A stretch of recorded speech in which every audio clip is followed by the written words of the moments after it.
Flack math! Give me some math and I'll give you some flack. Flack math!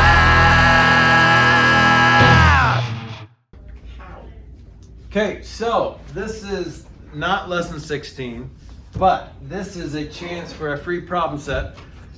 So we're not going to do lesson 16 because it's more self-explanatory. But if you want to find the surface area of this guy, so this weird looking demented ice cream cone shape, these are the bases. So it's 10 inches by 8 inches by 3 inches, and the height of that weird looking right geometric solid is 10 inches. So find the surface area and you get a free problem set. So find it before Tuesday.